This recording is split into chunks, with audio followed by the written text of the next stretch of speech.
Bom, pessoal, nós vamos conversar um pouco agora sobre os principais aspectos da responsabilidade tributária. Primeiramente, nós temos a ideia de que o tributo ele deve ser cobrado daquela pessoa, seja física ou jurídica, né, que pratica o fato gerador. Então, nessas condições do tributo ser cobrado da pessoa que pratica o fato gerador, essa pessoa que pratica o fato gerador é chamado de sujeito passivo direto. E é a pessoa do contribuinte, ou seja, é a pessoa que pratica o fato gerador. Também é chamado de responsável originário, tá? E aí, tudo que eu for falando, que tiver respaldo disciplinado no CTN, eu vou indicar logo ao lado, como é o exemplo desse 121, parágrafo único, inciso 1. Então, vocês podem ir acompanhando comigo aqui através dos slides e depois fazerem as leituras desses dispositivos que eu estou indicando aqui nos slides. Então, a princípio, o tributo deve ser cobrado da pessoa que pratica o fato gerador. Portanto, ele deve ser cobrado do sujeito passivo direto, que é o contribuinte, ou também chamado de responsável originário. É a pessoa que pratica o fato gerador. Só que existem determinados casos em que o Estado pode ter a necessidade de cobrar o tributo de uma terceira pessoa, que não é o contribuinte. Essa terceira pessoa de quem o Estado vai cobrar o tributo é o chamado de responsável tributário. É o sujeito passivo indireto, né? Também chamado de responsável derivado, certo? Por isso que nós estudamos a responsabilidade tributária, né?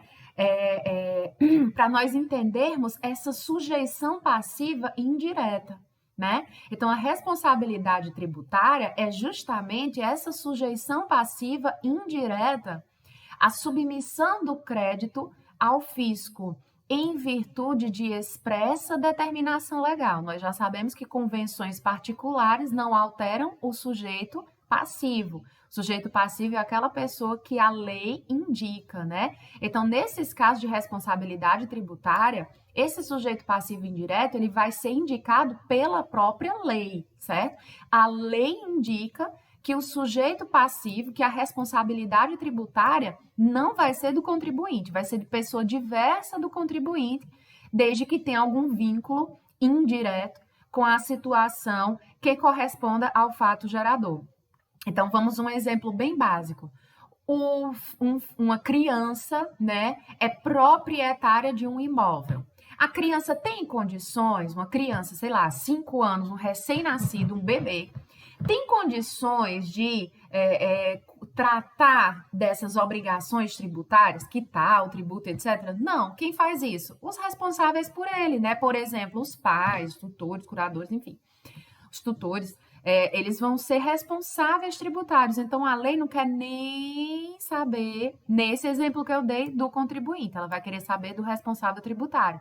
Existem outros casos em que a lei primeiro tenta, o fisco primeiro deve tentar cobrar do contribuinte, não conseguindo, é que vem a cobrança ao sujeito passivo indireto. Nós vamos estudar todos esses casos, tá? Artigo 128, ele diz que, sem prejuízo do disposto neste capítulo, a lei pode atribuir de modo expresso a responsabilidade pelo crédito tributário à terceira pessoa, vinculada ao fato gerador da respectiva obrigação, excluindo a responsabilidade do contribuinte ou atribuindo-a em caráter supletivo do cumprimento total ou parcial da referida obrigação. Então, vamos lá.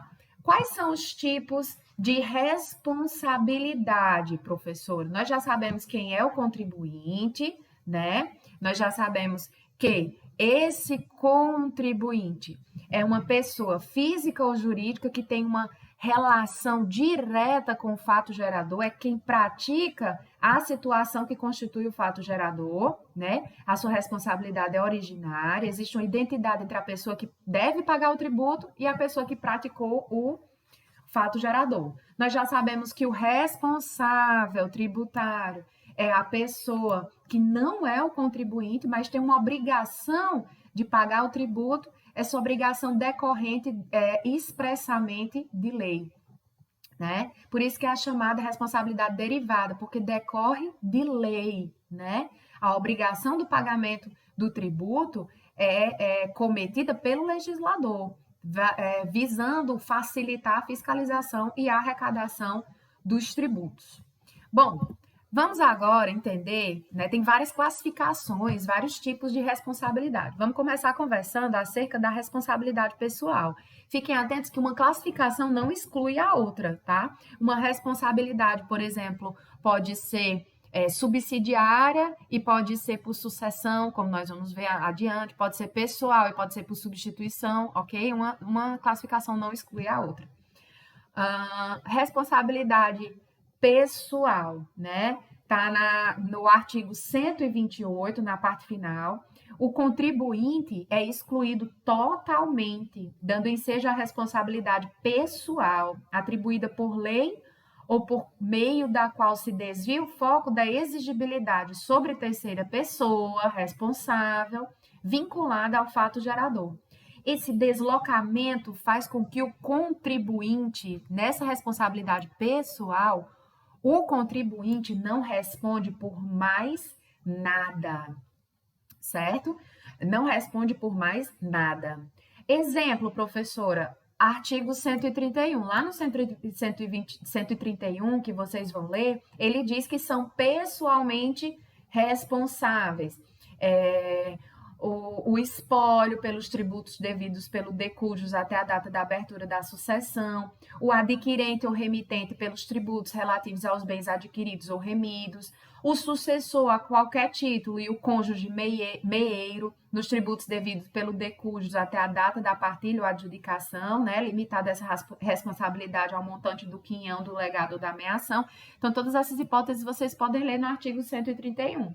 O artigo 135 também traz exemplos de responsabilidade pessoal. Ele diz que são pessoalmente responsáveis pelos créditos correspondentes a obrigações tributárias resultantes dos atos praticados com excesso de poderes ou infração de lei, contrato social ou estatuto, né? Então, todas as pessoas referidas no artigo 134, os mandatários prepostos de empregados, os diretores, gerentes ou representantes de pessoas jurídicas de direito privado. Então, todas essas pessoas se tornam pessoalmente responsáveis pelos créditos, né, correspondentes a obrigações tributárias que foram praticadas com excesso de poder, com infração de lei, de contrato social ou de estatuto. E nós temos também a chamada responsabilidade subsidiária ou supletiva. Aqui, o contribuinte é excluído parcialmente, né? Dando ensejo à responsabilidade subsidiária ou supletiva. Essa responsabilidade subsidiária ou supletiva também, né, como todos os casos de responsabilidade, ela tem que ser obrigatoriamente atribuída por lei e ela coloca que o responsável designado em lei responde por parte ou pelo todo da obrigação tributária que o contribuinte deixar de cumprir. Então, inicialmente, temos a questão aqui do benefício de ordem. Por quê? Porque o fisco inicialmente deve cobrar do contribuinte. Aí, caso o contribuinte não disponha, por exemplo, de recursos suficientes, aí deve cobrar do responsável, né? Então, o responsável, ele só é chamado a satisfazer a obrigação nos casos de impossibilidade da exigência do cumprimento da obrigação principal pelo contribuinte. Por isso que aqui existe uma ordem de invocação, né? Um benefício de ordem, uma ordem de preferência, como você quiser chamar. Esse terceiro vai responder com seu patrimônio se o contribuinte não tiver bens suficientes para arcar com esse débito, certo? Então, aqui é uma responsabilidade subsidiária ou supletiva. Não se trata de solidariedade. Aqui na solidariedade, o credor pode exigir, na mesma posição do contribuinte, a obrigação ao responsável tributário. Ou seja, aqui na solidariedade, como vocês já estudaram no direito civil, não tem ordem de preferência, não tem benefício de ordem. O credor pode cobrar a obrigação toda de um ou de outro. Aqui na responsabilidade subsidiária ou supletiva, primeiro ele tem que tentar cobrar, né? Tentar haver essa obrigação do contribuinte, não sendo possível é que ele pode cobrar do responsável tributário, porque a responsabilidade dele é subsidiária ou supletiva, tá? Não é solidariedade. Solidariedade, eu posso cobrar de quem eu quiser, ambos são igualmente, né? Cobrados, não existe um benefício de ordem, eu não tenho que primeiro cobrar de um para depois tentar cobrar de outro, eu posso cobrar de quem eu quiser, eu posso cobrar dos dois de uma vez, dos três, dos quatro, quem for. Então, a fazenda pública aqui, nessa responsabilidade subsidiária, ela tem que esgotar todos os caminhos para alcançar os bens do devedor principal. Né? Ela deve voltar suas atenções para o terceiro, no caso responsável, depois de frustradas todas as tentativas de recebimento do pagamento pelo contribuinte. Né? Então, nós temos como exemplo o artigo 34, né? No caso do 134, ele nos traz, eu coloquei aqui para exemplificar, né? No 134, os pais pelos tributos devidos pelos filhos menores, tutores e curadores pelos tributos devidos pelos tutelados e curatelados, administradores de bens de terceiros, o inventariante, né, pelos tributos devidos pelo espólio, o síndico e o comissário pelos tributos devidos pela massa falida e pelo concordatário, tabeliães, escrivães, serventuários, né? Pelos tributos praticados por eles ou perante eles em razão do seu ofício, o sócio, no caso de liquidação de sociedade de pessoas, né? E aqui fala um pouco sobre a questão das penalidades. Só se aplica as penalidades aqui as de caráter moratório. Depois conversaremos sobre isso ainda em outra oportunidade. O que eu quero chamar a atenção de vocês é que, aqui eu disse para vocês, não se trata de solidariedade. Mas, professora, bem aqui o 134 diz solidariedade. Olha a palavra solidariedade aqui, professora. Ele diz que nos casos de impossibilidade de exigência do cumprimento da obrigação principal pelo contribuinte, respondem solidariamente com este nos atos em que intervierem ou pelas omissões de que forem responsáveis. Professor, é confusa a redação desse 134. Fala em solidariedade, mas a senhora já disse que isso aqui não é caso de solidariedade e não é, pessoal. Aqui foi uma tecnia do legislador, esse é o entendimento majoritário, tá? É uma tecnia do legislador, porque aqui não se trata de responsabilidade solidária, é uma responsabilidade subsidiária, né? Porque na solidária eu posso cobrar tanto de um quanto do outro devedor. Não tem uma ordem de preferência a ser seguida. E aqui o próprio artigo diz que, nos casos de impossibilidade de exigência do cumprimento da obrigação principal pelo contribuinte, ou seja, o fisco primeiro tem que tentar o cumprimento da obrigação pelo contribuinte para depois ir atrás dos responsáveis, os pais, os tutores, administradores, inventariantes, síndico, etc, etc, certo? Então, aqui, na verdade, não é uma responsabilidade solidária, é uma tecnia do legislador usar essa palavrinha aqui. Nós temos agora outro tipo de responsabilidade, outra classificação, que é a chamada responsabilidade por substituição, que também é chamada de responsabilidade originária ou de primeiro grau, que é quando a lei determina que o responsável tributário ocupe o lugar do contribuinte desde a ocorrência do fato gerador, certo? Aqui, o contribuinte é substituído, contribuinte é o substituído e o responsável é o substituto. E essa substituição ocorre desde a ocorrência do fato gerador. Então, quando o fato gerador ocorre, a responsabilidade já é do substituto.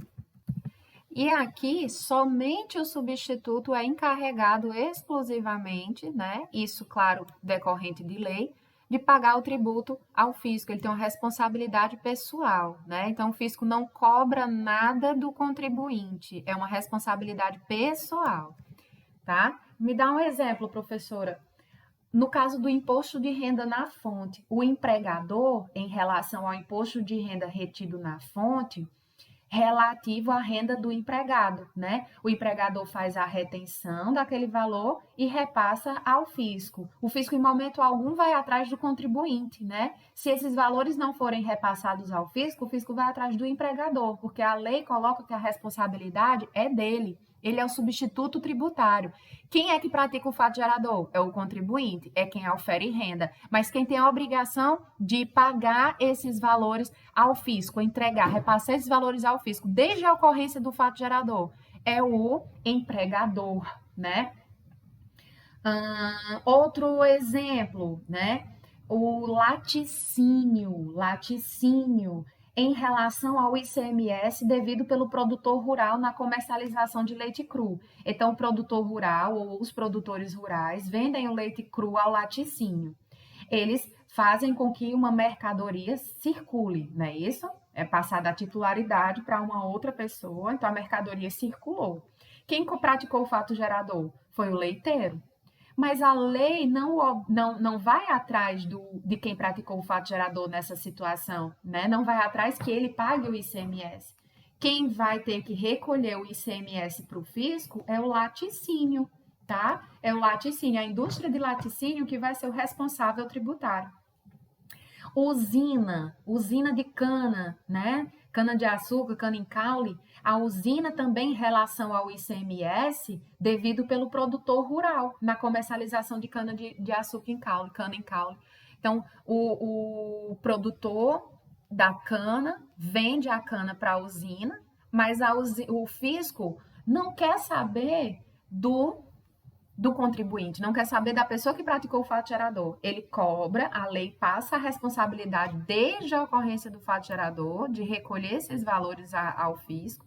A lei passa para o responsável tributário, né? Que é o substituto, no caso da responsabilidade por substituição. Bom, e nós temos a chamada responsabilidade por substituição para trás, e temos a chamada responsabilidade por substituição para frente, né? Essa responsabilidade por substituição para trás, ou regressiva, ou antecedente, trata, né, do diferimento do pagamento do tributo. Como é que acontece? Nessa responsabilidade por substituição para trás, né, antecedente ou regressiva, nós temos uma postergação, um adiamento do recolhimento do tributo, né?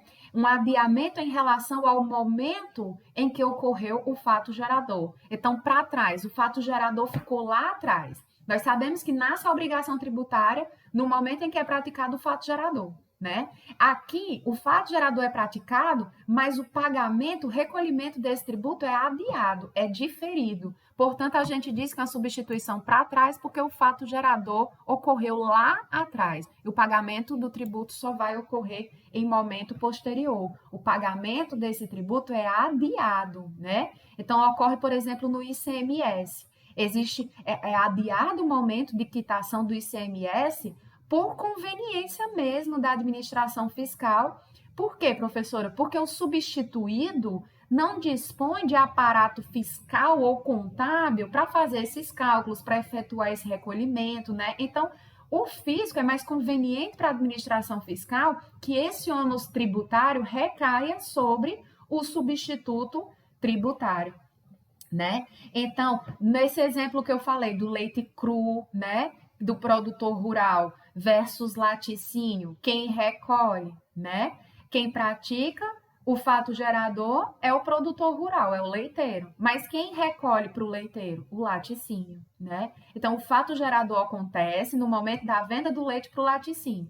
Só que o pagamento só é feito depois pelo laticínio, né? Então, o fato gerador ficou lá atrás. A mesma coisa da cana em caule, né? A usina de cana que vai recolher para o produtor rural, né? Acontece também com a carne de animais, né? De corte. Quem recolhe é o frigorífico. Quem praticou o fato gerador no momento em que vendeu a carne para o frigorífico? O produtor, né? O produtor rural, enfim, o produtor de carne. Então, o fato gerador fica lá atrás, tem o adiamento do tributo, né, do pagamento, o pagamento só vai ser feito lá na frente.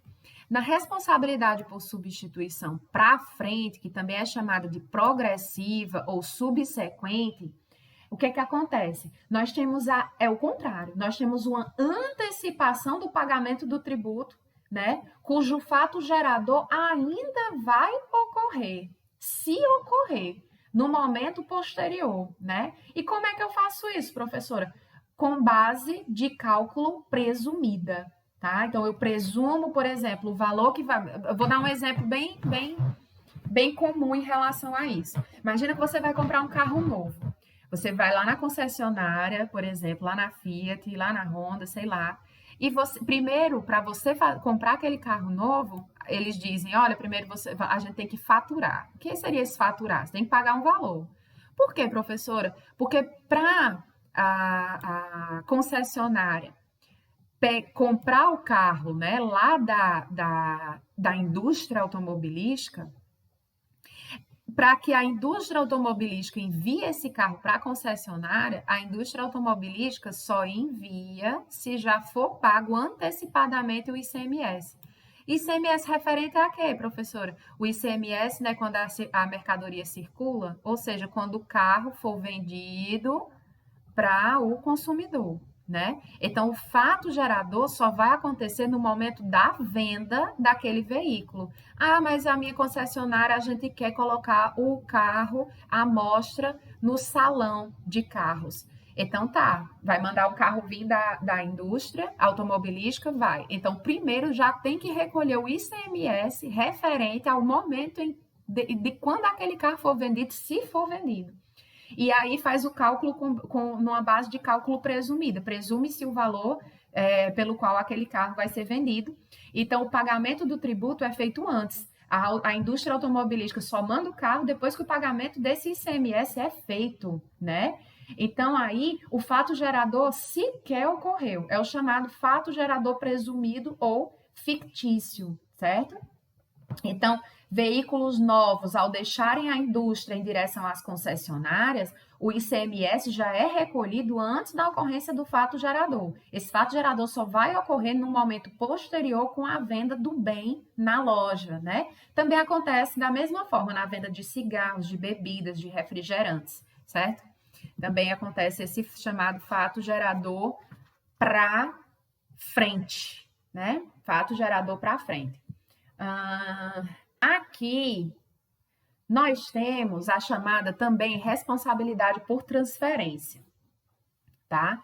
Nessa responsabilidade por transferência, também é chamada de responsabilidade derivada ou de segundo grau, ela ocorre quando uma terceira pessoa vem e ocupa o lugar do contribuinte após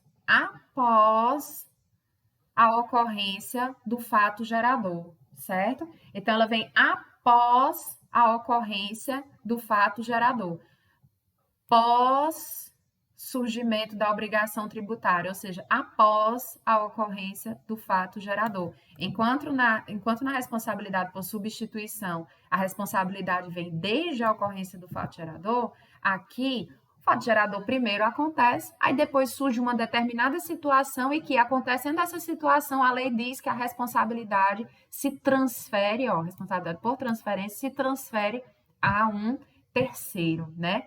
Nós temos 3 situações em que isso pode ocorrer: na responsabilidade por solidariedade, na responsabilidade dos sucessores, ou também chamada de responsabilidade por sucessão, e na chamada responsabilidade por terceiro, certo? A responsabilidade por solidariedade, né, também chamada de responsabilidade dos devedores solidários ou responsabilidade solidária, ela acontece quando cada um dos devedores solidários responde pelo todo perante a obrigação tributária correspondente. Então, aqui sim nós temos um caso de responsabilidade solidária, né, que não comporta benefício de ordem de vocação, nem ordem de preferência, né, não tem isso. O credor, no caso físico, ele pode cobrar a dívida toda ou parte dela de um ou do outro, quem ele escolher, não tem que primeiro tentar ver aquela obrigação do contribuinte para depois ir para o responsável, não. Os dois são solidários, responsabilidade solidária, tá? Ele pode cobrar todo de um, todo do outro, todo dos dois de uma vez só, ok? Então, essa é a responsabilidade solidária. Cada um dos devedores solidários responde pelo todo perante a obrigação tributária correspondente, certo? O credor tem prerrogativa de exigir de qualquer um dos coobrigados o cumprimento dessa obrigação. Não tem benefício de ordem. Me dá um exemplo, professora. Imagina um imóvel que é pertencente a um casal, né? Casados, com comunhão de bens. Esses cônjuges são proprietários do bem. Então, eles são solidariamente obrigados, naturalmente obrigados, ao pagamento do IPTU.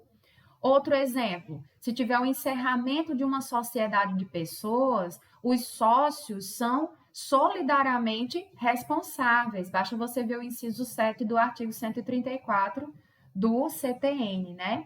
Outro exemplo, empresas que firmam contratos de subempreitada, elas são solidariamente responsáveis pelo recolhimento das contribuições previdenciárias prestados pela contratada, né? A empreiteira contrata uma outra empreiteira, ela se torna responsável solidária pelas contribuições previdenciárias decorrentes dos serviços prestados pela contratada, tá? Não comporta benefício de ordem, o Estado pode escolher de qualquer um dos devedores para responder pelo cumprimento total da obrigação solidária. Não tem qualquer ordem de vocação, não tem ordem de preferência, ele pode requerer o cumprimento integral de um ou de outro ou de ambos. Na responsabilidade de devedores sucessores, está disciplinada do 129 ao 133, a responsabilidade se transfere para uma outra pessoa em razão do desaparecimento, né, entre aspas, do devedor original.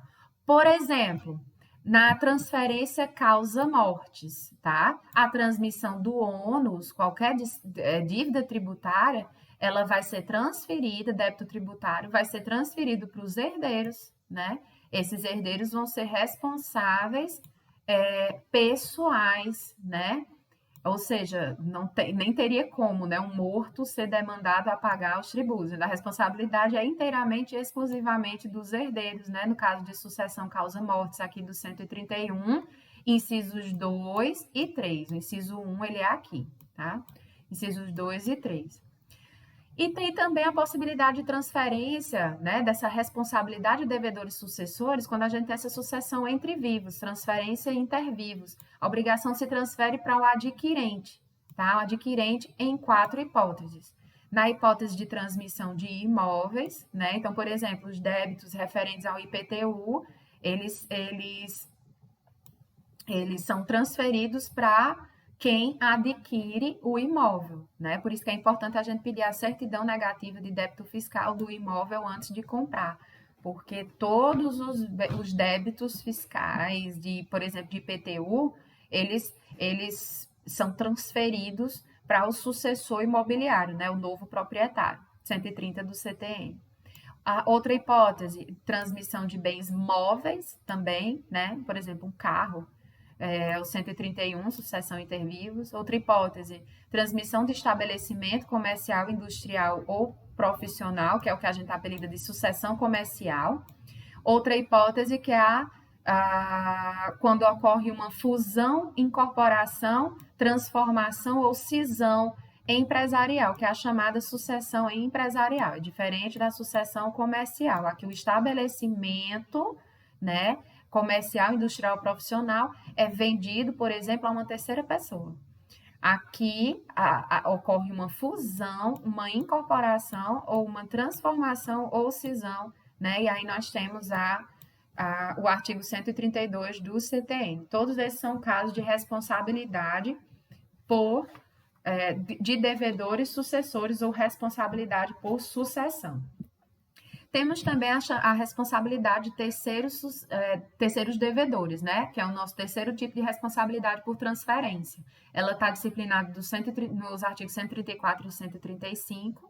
É uma responsabilidade que não se prende a uma transmissão patrimonial, como a gente viu na responsabilidade dos sucessores, mas aqui diz respeito a um dever de zelo, legal ou contratual que certas pessoas devem ter em relação ao patrimônio de outra pessoa, né?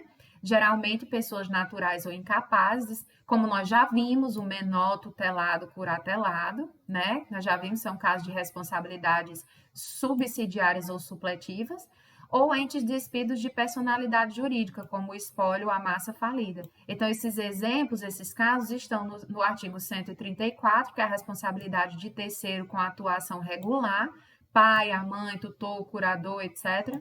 E temos a responsabilidade aqui de terceiro com atuação irregular, né? Que são os casos do artigo 135. No 135, a gente vê lá que nós também já vimos, né? São pessoalmente responsáveis, por exemplo, os mandatários, os prepostos, os empregados, os diretores, gerentes ou representantes de pessoa jurídica de direito privado, né? E aí eu gostaria de colocar para vocês uma coisa.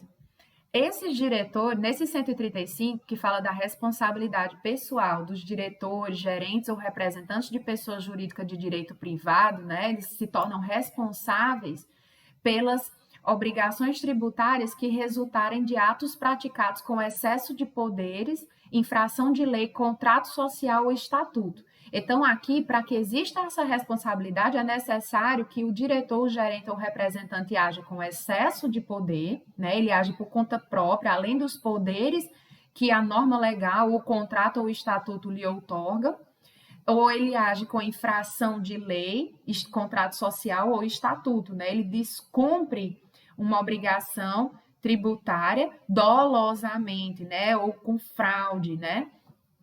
Para que ele seja, a súmula 430 do STJ, vou colocar aqui, ó, súmula 430 do STJ,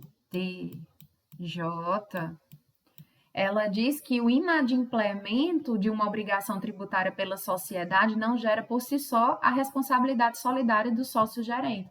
Ou seja, só gera essa responsabilidade para o sócio-gerente se ele houver atuado com excesso de poder, com infração de lei, contrato social e estatuto. Ou seja, tem que ter o dolo, né? Tem que ter a fraude para isso, ok? Então é isso. Depois nós vamos ainda corrigir nossa atividade acerca de denúncia espontânea e vou passar uma atividade para vocês acerca de responsabilidade por infrações.